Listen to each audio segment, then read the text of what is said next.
ఒకే మనసుతోనూ ఒకే హృదయముతోనూ జీవింపుడు. మొదటి పఠనము అపోస్తుల చర్యలు 4వ అధ్యాయము 32వ వచనం నుంచి 37వ వచనము వరకు. విశ్వాసుల సంఘము ఒకే మనసుతోనూ ఒకే హృదయముతోనూ జీవించుచుండెను. వారికి చెందిన ఆస్తిపాస్తులను ఇది నా సొంతము అని ఎవడనూ చెప్పుకొనటలేదు.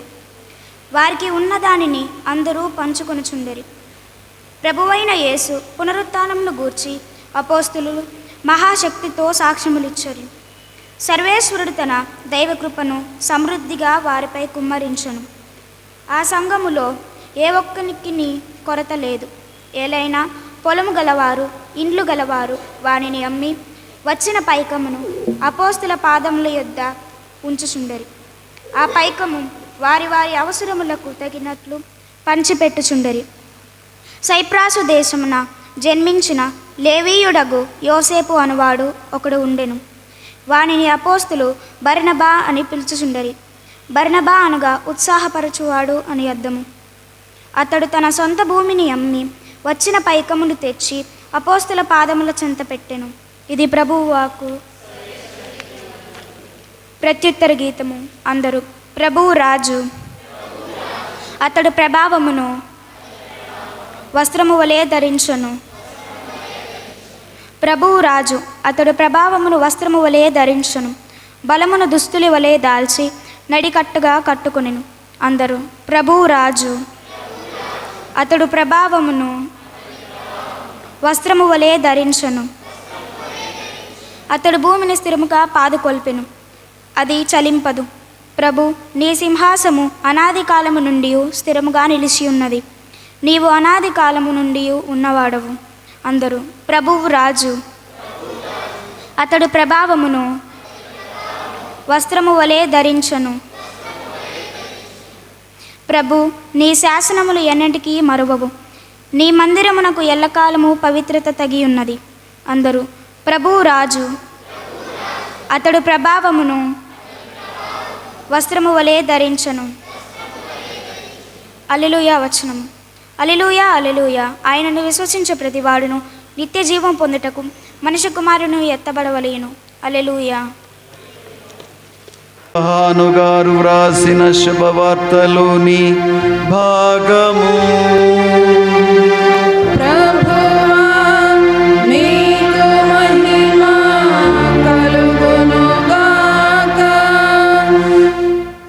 భక్తుడైన యోహాను గారు వ్రాసిన శుభవార్తలో అధ్యాయము 3 పవిత్ర వచనాలు 7 నుంచి 15 వరకు.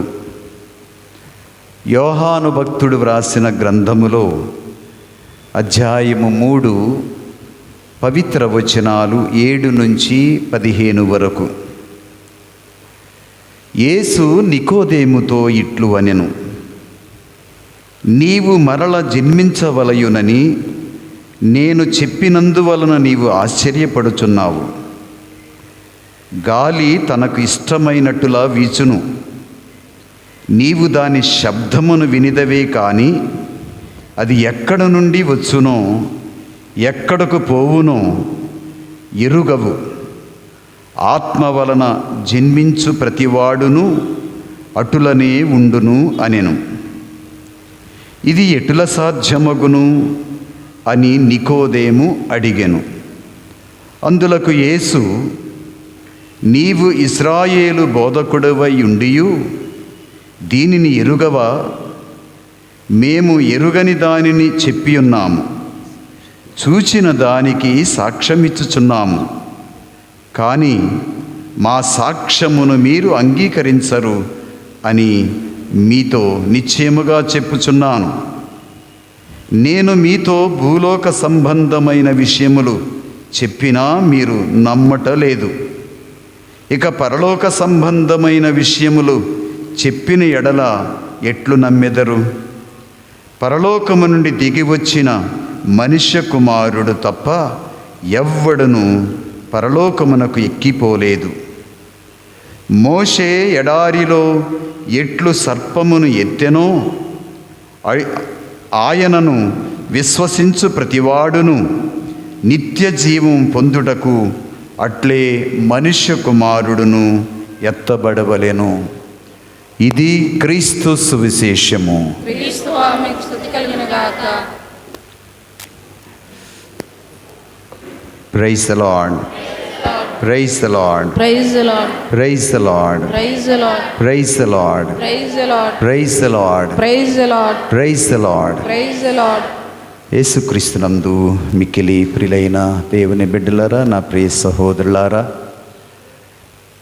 మంగళవారం రోజు పాదువాపురి అంతోని వారి మధ్యస్థ ప్రార్థనలో సమర్పిస్తున్న ఈ పూజా బలిలో దేవుని వాక్యమును ఆలకించే నిమిత్తం విశ్వాసులను ప్రేమతో ఆహ్వానిస్తూ ఉన్నాము. ఈరోజు మనం చదివినటువంటి మొదటి పట్టణములో ఉత్సాహపూరితుడైన ఒక వ్యక్తి దేవుని వద్దకు కానుకను తీసుకొని వచ్చి అపోస్తులుల పాదముల దగ్గర సమర్పించి ఎంతో ఆనందముతో ఇచ్చిన దానిని బట్టి సంతోషించాడు, సంతృప్తి చెందాడు. దేవుని వాక్యము నేర్పించేది ఏమంటే, పుచ్చుకొనుట కంటే ఇచ్చుట ధన్యం. పుచ్చుకొనడం మనకు చాలా ఇష్టం. ఎవరైనా ఏదైనా ఇచ్చినప్పుడు చాలా సంతోషంగా స్వీకరిస్తాం, వాళ్ళ గురించి మంచిగా చెప్పుకుంటాం. అది నీకు మేలు చేసింది కనుక. కానీ దేవుని దృష్టిలో పుచ్చుకొనుట కంటే ఇచ్చుటయే ధన్యం. దేవుని కొరకై, దేవుని పరిచర్య కొరకై ఉత్సాహపూరితుడైన ఈ వ్యక్తి తన ఆస్తిని కూడా అమ్మి అపోస్తుల దగ్గరకు తీసుకొని వచ్చి సమర్పించాడు. అక్కడ సంఘములో ఏ కొరత లేకుండా, సంఘములో సమృద్ధి పొందుకునే నిమిత్తం, ఏ వ్యక్తికి లోటు లేకుండా చేసే నిమిత్తం సంఘములో ఉన్నటువంటి వారు దేవుడు వారికి అనుగ్రహించిన దానిలో ఎక్కువ భాగాన్ని దేవుని పరిచర్య కొరకై ఇచ్చారు. బైబిల్లో మనం చాలామంది గురించి చదువుతాం. దేవునికి ఇచ్చి పాడైపోయిన వాడు ఎవ్వడూ కనిపించడు. దేవునికి ఇచ్చినవాడు వృద్ధి చెందినట్లు, అభివృద్ధి చెందినట్లు, అంచెలంచెలుగా ఎదిగినట్లు, దేవుని కృపను పొందుకున్నట్లు మనం చదువుతాం. కానీ పాడైపోయినవాడు, ఒట్టి చేతులతో శూన్యంగా మారిపోయినవాడు బైబిల్ గ్రంథాల్లో కనిపిస్తారు. వారెందుకు అంటే, దేవుడు వారికి అనుగ్రహించిన దానిలో అంతయు తమ కోసమే అనుకున్నారు తప్ప, దేవుని కోసం నేనివ్వాలి, దేవుని పనికై నేనివ్వాలి, అది ఇచ్చుట నాకు ఆశీర్వాదం అనే ఆ గొప్ప సత్యాన్ని విస్మరించారు. తెలుసు, కానీ స్వార్థం, నాకే, నేనే అనే భావనతో దానిని తిన్నారు, కరిగిపోయింది. పందుల పొట్టు కోసం ప్రాకులాడిన సమయం వచ్చింది. వాళ్ళ నాన్నగారు చాలా ఆస్తి ఇచ్చాడు. ఆస్తినంతా డబ్బు చేసుకొని దూరంగా వెళ్ళిపోయాడని, ఆయన విందులతోనూ, విలాసాలతోనూ, వ్యభిచారాలతోనూ ఇట్లా కాలము గడిపాడు తప్ప, నాకు వచ్చినటువంటి ఆస్తిలో కొంత నా దేవుని కోసం, కొంత నా దేవుని పరిచర్య కోసం అని ఇచ్చి ఉంటే ఖచ్చితంగా ఆ వ్యక్తి కడుపు మార్చుకోవలసిన అవసరత అస్సలు వచ్చేది కాదు. ఆ దిగజారే స్థితి అస్సలు వచ్చేది కాదు. దుడుకు చిన్నవాడు దేవునికి ఇవ్వవలసింది కూడా దాచుకున్నాడు, దోచుకున్నాడు, తన కోసమే అనుకున్నాడు, స్వార్థాన్ని ప్రకటించాడు. ఏమైపోయాడు? అడుక్కునే స్థితికి వచ్చాడు, దిగజారిన స్థితికి వచ్చాడు. మళ్ళీ ఎప్పుడు స్థితి మారింది? నేను చేసింది తప్పు, వెళ్ళి తప్పు అని ఒప్పుకుంటాను, నా తండ్రి దగ్గర సమర్పించుకుంటాను, నా తండ్రి సమక్షములో ఆయన నీడలో ఆయన రెక్కల క్రింద బ్రతుకుతాను, ఆయనకు సేవ చేస్తూ బ్రతుకుతానని ఒక నిర్ణయం చేసుకున్నాడు. తిరిగి వచ్చాడు. తండ్రి ఎంత పండుగ చేశాడు. మరణించిన నా బిడ్డ తిరిగి లేచెను అంటే భావాలు మార్చుకుని, జీవితాన్ని మార్చుకుని, దేవుని దగ్గర నుంచి దూరం అయిపోయినటువంటి వాడు తిరిగి వచ్చి దేవుని రెక్కల చాటున బ్రతుకుతూ ఉంటే అంతకంటే ఆనందదాయకమైనది దేవుని దృష్టికి లేదు. ఒక పాపి మారు మనసు పొందితే, హృదయ పరివర్తన చెందితే పరలోకములో సంతోషమే అన్నాడు. యేసుక్రీస్తునందు మిక్కిలి ప్రియులైన దేవుని బిడ్డలారా, ఈరోజు మనము క్రిందకి వస్తే ఆ చదివినటువంటి 4వ అధ్యాయాన్ని ముగించుకొని 5వ అధ్యాయంలోనికి వస్తే అననీయ సఫీరా అనే భార్యాభర్తలు కనిపిస్తారు. వారిద్దరూ కూడా దేవునికి ఇచ్చినట్లు కనిపించాలి, కానీ ఇచ్చింది మాత్రం సగము హృదయముతోనే, సంపూర్ణ హృదయముతో ఇవ్వల. అననీయ వెళ్ళి నేను ఇస్తాను అని చెప్పి ఇంటికి వెళ్ళి పొలాన్ని అమ్ముకొని వచ్చి అబద్ధం చెబుతున్నాడు పేతురు గారి దగ్గరికి. అమ్మగా వచ్చిన డబ్బంతా ఇక్కడికే తీసుకొచ్చామని. వాస్తవానికి భార్యాభర్తలు ఇద్దరూ కలిసి మాట్లాడుకొని అబద్ధాన్ని అల్లి, ఇదే అబద్ధం చెబుదాము దేవుని సేవకునికి పేతురు గారికి అని చెప్పి వస్తే ఆస్తినంతా అక్కడ పెట్టి ఇదేనయ్యా మొత్తము అన్నాడు. పరిశుద్ధాత్మదేవుడు మాట్లాడాడు అప్పుడు, అననీయ ఎందుకు అబద్ధం ఆడుతున్నావు? నిన్ను బలవంతం ఎవరు చేశారు? పరిశుద్ధాత్మ దేవుని ప్రేరణలో సంఘ అభివృద్ధి నిమిత్తమై, సంఘ శ్రేయస్సు నిమిత్తమై సంఘానికి నువ్వు దేవుని పరిచర్యకు ఇవ్వాలనుకున్నావు. చాలా సంతోషం. అది ఇచ్చేది సంపూర్ణమైన హృదయంతో ఇవ్వాలి తప్ప అబద్ధపు హృదయముతో ఇవ్వడం, దాగుడు మోతలు దేవునితో ఆడడం, దేవుడు చూడటం లేదులే అనుకోవడం, అది ఎలా సాహసించావు? నువ్వు అబద్ధం చెప్పావు కనుక ఇదిగో దేవుడు నీ మీద అగ్రతను చూపిస్తున్నాడు. ఆగ్రహాన్ని నిన్నెత్తుకొని వెళ్ళడానికి యువకులు సిద్ధంగా ఉన్నారు అన్నాడు. అననీయ అక్కడే చనిపోయాడు. వెంటనే అక్కడ ఉన్నటువంటి యువకులు తీసుకొని వెళ్ళి ఆ శవాన్ని పాతి పెట్టడానికి, సమాధి చేయడానికి తీసుకొని వెళ్ళారు. ఇంతలో సఫీరా వచ్చింది. ఆమె కూడా ఇదే అబద్ధం చెప్పడం ప్రారంభించింది దేవుని సేవకుని దగ్గర. యేసుక్రీస్తునందు మిక్కిలి ప్రియులైన దేవుని బిడ్డలారా, మనము దేవుని సేవకుల దగ్గర, దేవుని దగ్గర ఏది దాయకూడదు. పాప సంకీర్తనానికి వెళ్ళినప్పుడు మనము సంపూర్ణముగా దేవునికి చెప్పుకున్నప్పుడే కదా మన పాపాలన్నీ క్షమించేది. సగము దాసి సగము చెప్పి చేశాను అని తృప్తి చెంది అది సంపూర్ణమైనటువంటి పాప సంకీర్తనము కాదు. అది సంపూర్ణంగా దేవునికి సమర్పించుకున్నది కూడా కాదు. ఒక వ్యక్తి వెళ్ళి పాప సంకీర్తనం చేసినట్లు, తన పాపాలను దేవుని దగ్గర ఒప్పుకున్నట్లు చూపించాలని, కొంచెమన్నా చెప్పాలని వెళ్ళి ఫాదర్ గారి చెవిలో పాప సంకీర్తనములో ఆయన చెబుతున్నాడు, ఫాదర్ గారు రాత్రి నేను ఒక తాడు దొంగతనం చేశాను అన్నాడు. తాడే కదా, చిన్నదే కదా, పర్వాలేదులే, తీసుకొని దాన్ని అక్కడ పడేసేయి, నీది కాదు కదా అన్నాడు. అప్పుడు చెబుతున్నాడు, తాడు వెనకాల ఒక పెద్ద ఎద్దుందండి అన్నాడు. దొంగతనం చేసిందేమో ఎద్దు, నువ్వు చెప్పేదేంటి తాడు అంటే, నువ్వు పెద్దది దాచుకొని చిన్నది చెప్పాను అని తృప్తి పొందడం కోసం ప్రయత్నం చేస్తున్నావు. దేవుని దగ్గర మనము దాయరాదు అనే వాక్యములో ఈరోజు మనకు వాక్యం చెబుతుంది.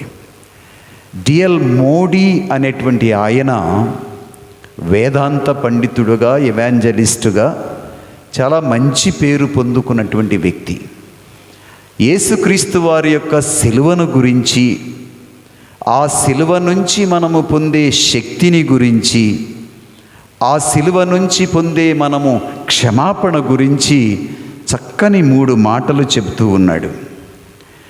Christ on the cross delivers us from the penalty of the sin.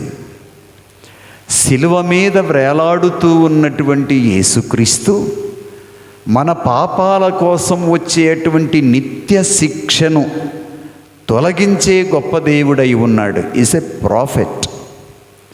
ఉన్నది ఉన్నట్లు చెప్పి దేవుని యొక్క ప్రేమను ప్రకటించి దేవుని యొక్క క్షమను మనకు అందించేవాడు.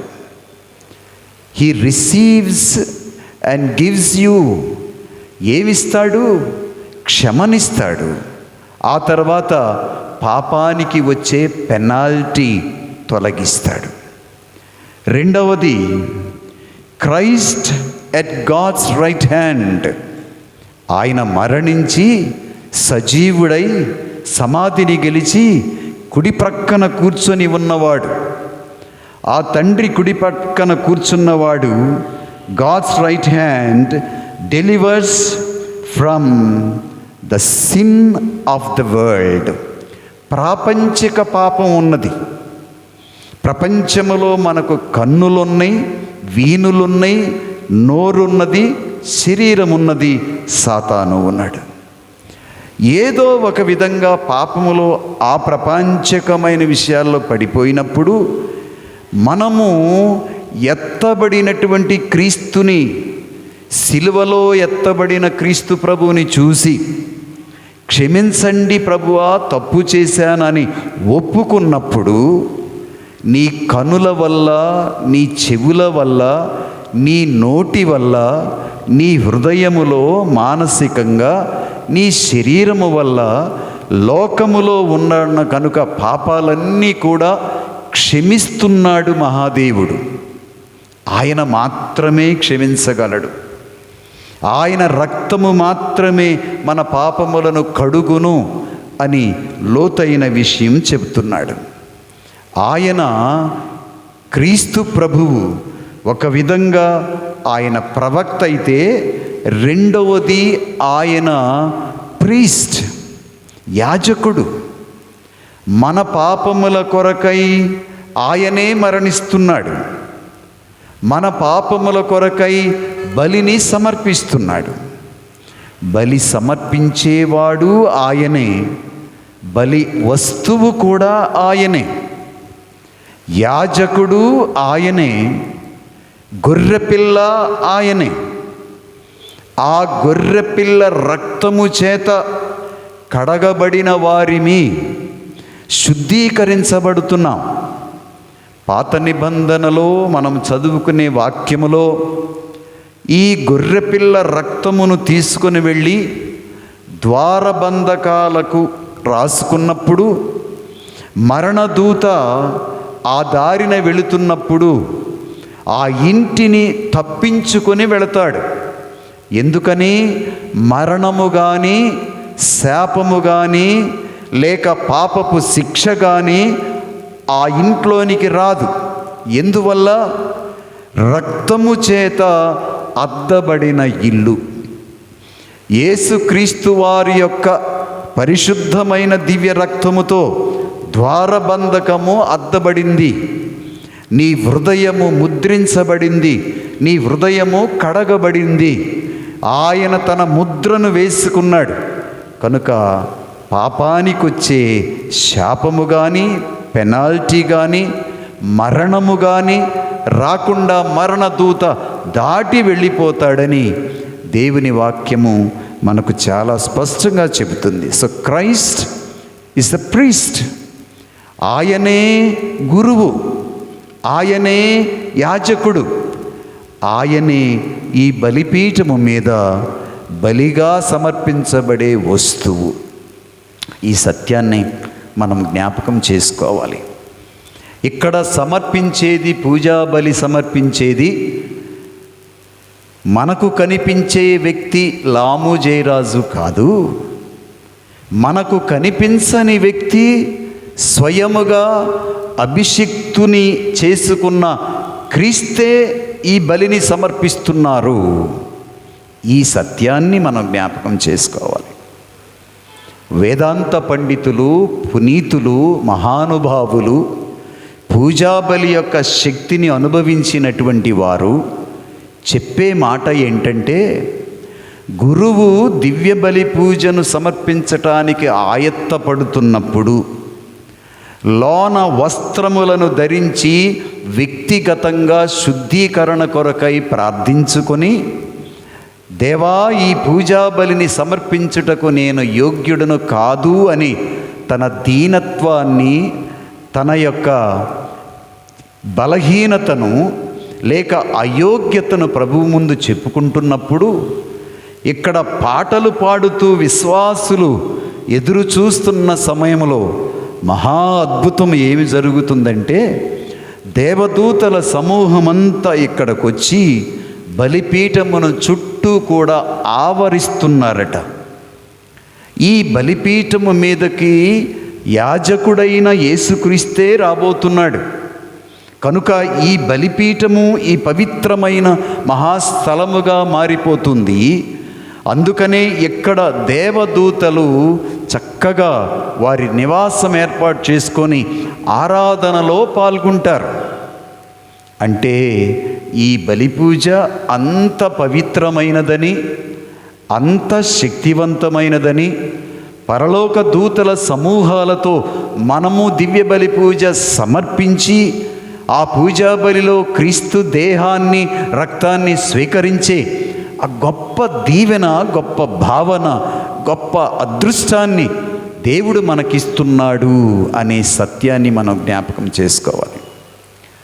అమెరికా దేశంలో దివ్యబలి పూజను సమర్పించటానికి వచ్చినప్పుడు, ఆదివారము దేవాలయానికి వచ్చినప్పుడు, ఇది చాలా పరిశుద్ధమైనది కనుక parents should not be disturbed, వాళ్లకు ఏమాత్రము కూడా అవాంతరము కలగకూడదని, పిల్లలు వాళ్ళతో ఉంటే ఏడుస్తారని, లేకపోతే గోల చేస్తారని, వాళ్ళకంటూ ఒక ప్రత్యేకమైన స్థానం ఉంటుంది.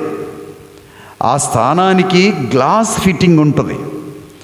ఆ గ్లాస్ ఫిట్టింగ్ వల్ల శబ్దాలు బయటికి రాకుండా, ఎవరికీ వినిపించకుండా అక్కడ ఒక సిస్టర్ గారినో లేకపోతే సత్యోపదేశ సంక్షేపాన్ని నడిపిస్తున్న ఒక విశ్వాసినో అక్కడ పెడతారు.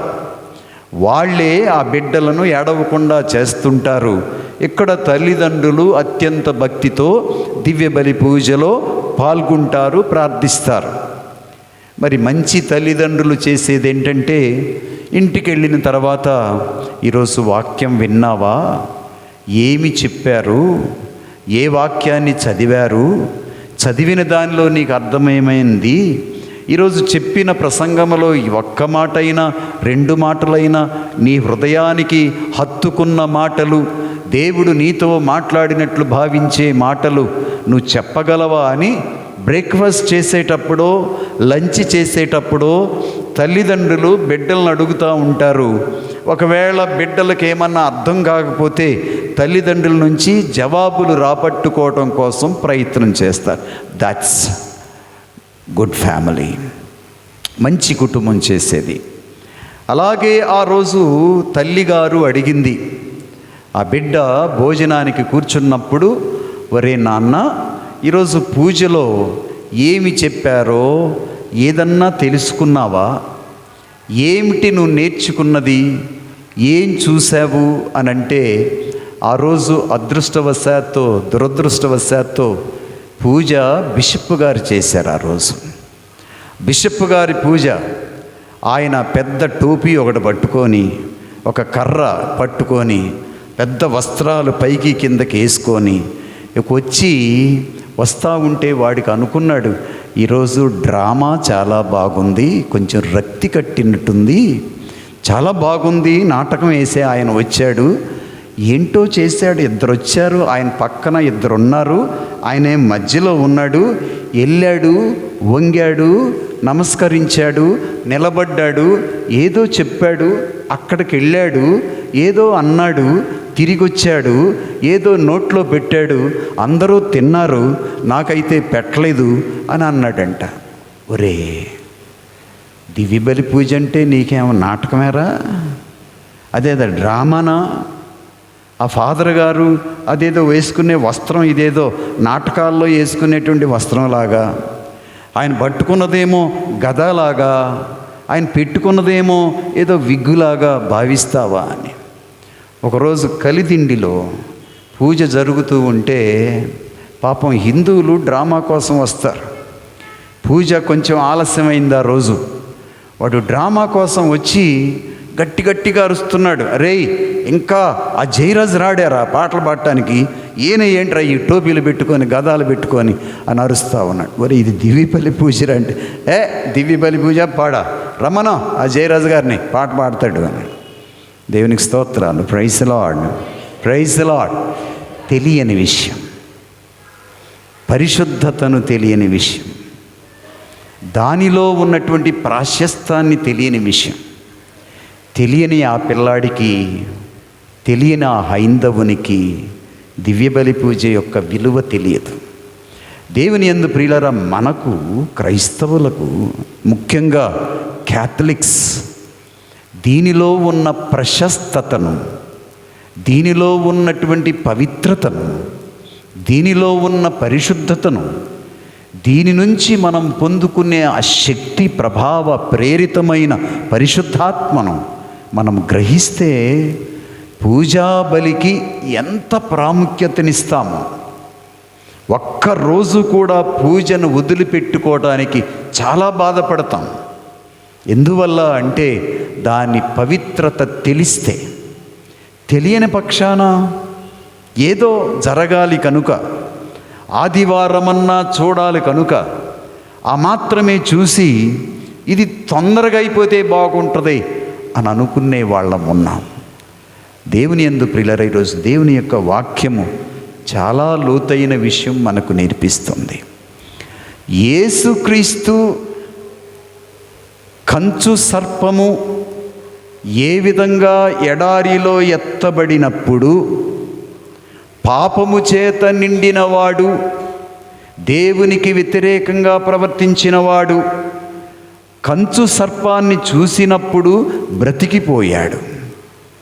అలాగే ఈ నూతన ఇశ్రాయేలీయులమైన మనం ప్రయాణం చేస్తున్నటువంటి వారిని పాపము వల్ల చిక్కుబడినప్పుడు, పాపం వల్ల బందీ అయినప్పుడు, దేవునికి వ్యతిరేకంగా ప్రవర్తించినప్పుడు, దేవుని ఆజ్ఞలను పాటించనప్పుడు, పాపము అనేది కమ్మి మనలను బురదలో, చీకటిలో మన కన్నులను మసకబరుస్తోంది.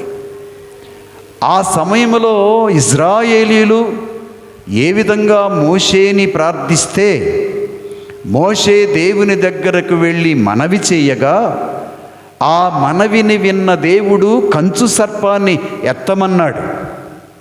దేవుని ఆజ్ఞకు లోబడి ఆ కంచు సర్పమును ఎవరైతే చూశారో వాళ్ళు బ్రతికారు, వాళ్ళు జీవముతో ఉన్నారు. ఎవరైతే దాన్ని చూడలేదో, చూడటానికి అంగీకరించలేదో చనిపోయారు. వాళ్ళు శాపానికి గురి అయిపోయారు, మరణించారు. నూతన నిబంధనలో యేసుక్రీస్తే తండ్రి చేత పంపించబడి మన కొరకై ఆ కంచు సర్పములాగా ఆకాశములో శిలువ మీద ఎత్తబడ్డారు. పాపము సోకినప్పుడు, పరిశుద్ధతను కోల్పోయినప్పుడు, నిర్మలత్వాన్ని మన జీవితంలో పాపం వల్ల కోల్పోయినప్పుడు తిరిగి ఎత్తబడిన ఆ శిలువ వైపు చూసి, యేసు నీవు మాత్రమే నన్ను రక్షించగలిగిన వాడవు, మంచి దొంగవాడు, దేవుని పరిశుద్ధతను గుర్తించి లోబడి తన పాపాలను చెప్పుకొని, ఈ పాపం, ఈ శాపం, ఈ శిక్ష మాకు సబబే, కానీ నీవు పరిశుద్ధుడవు, పవిత్రుడవు, ఏ పాపము చెయ్యని వాడవు అని చెబితే, అంగీకరిస్తే, చివరికి ఒక మాట అన్నాడు ఆయన వైపు చూసి, యేసు, నీవు నీ రాజ్యములోనికి వెళ్ళినప్పుడు ఒక్కసారి నన్ను జ్ఞాపకం చేసుకో చాలు, నువ్వు నన్ను జ్ఞాపకం చేసుకుంటే చాలు అని ప్రార్థన చేయగా జరిగిన అద్భుతమైన సంఘటన మనందరికీ తెలుసు. యేసుక్రీస్తునందు మిక్కిలి ప్రియులైన దేవుని బిడ్డలారా, ఇంటికి వెళ్ళిన తర్వాత మీకు ఒక్క చిన్న హోంవర్క్ ఇవ్వాలనుకుంటున్నాను. దీనిలోని ప్రశస్తతను ఇంకా లోతుగా అర్థం చేసుకోవడానికి రాజుల 2వ గ్రంథములో 18వ అధ్యాయాన్ని ఒక్కసారి చదివితే దానిలో హెజ్కియా అనేటువంటి ఒక రాజు కనిపిస్తాడు. హెజ్కియా గురించి బైబిల్ గ్రంథం అద్భుతమైన మాట ఒకటి చెబుతుంది. ఆ మాట ఏంటంటే 18వ అధ్యాయములో 4వ వచనము 5వ వచనము. ఒకసారి ఉంటే తీయండి. 4వ అధ్యాయము 4వ వచనము. ఆ రాజు కొండల మీది పూజా మందిరములను తొలగించెను, విగ్రహములను నిర్మూలించెను, అషేరా దేవత వృక్షములను నరికించెను. మోషే చేయించిన కంచు సర్పమును కూడా ముక్కలుగా చేసెను. దాని పేరు నెహుస్తాన్. ఏంటా పేరు? నెహుస్తాన్ అంటే ఏంటి అర్థం? అంతవరకును ఇశ్రాయేలీయులు, దేవుడైన ఇశ్రాయేలీయులు దానికి ధూపం వేయటం ప్రారంభించారు. దేనికి? నెహుస్తాన్ అంటే ఎత్తబడిన ఆ కంచు సర్పానికి. ఇక్కడ ప్రాణమునిచ్చింది కంచు సర్పం కాదు, ప్రాణమునిచ్చింది విధేయత. మోషే ద్వారా దేవుడు ఇచ్చిన ఆజ్ఞ, ఆ పామును చూడండి అన్నాడు, దానికి లోబడ్డారు. అదేంటి ఇదేంటి అని తర్కవాదన చెయ్యల, లోబడ్డారు. దేవుడు వారిని కాపాడాడు. సమయం అయిపోయింది. ఇప్పుడు కంచు సర్పము కాదు, అక్కడ దేవుని ఆజ్ఞ, దేవుని మాట. కానీ ఇశ్రాయేలీయులు చేసిన పాపం ఏంటో చూడండి. తర్వాత హిజ్కియా ఇశ్రాయేలు దేవుడు యావేను నమ్మెను.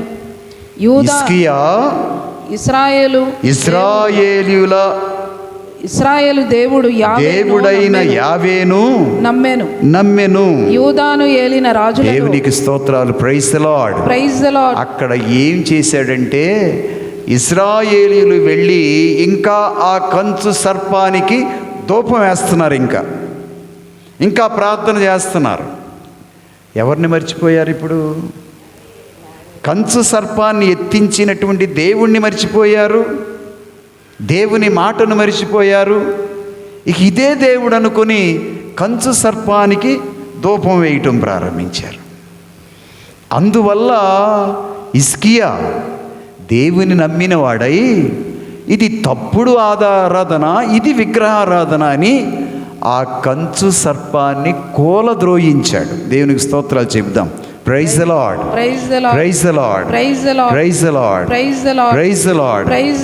యేసుక్రీస్తునందు మిక్కిలి ప్రియులైన దేవుని బిడ్డలారా, దేవుడు ఇచ్చిన దానిని కాదు, కానీ ఇచ్చిన దేవుణ్ణి మర్చిపోకూడదు. మనం ఈ సత్యమే మనం జ్ఞాపకం చేసుకోవాలి.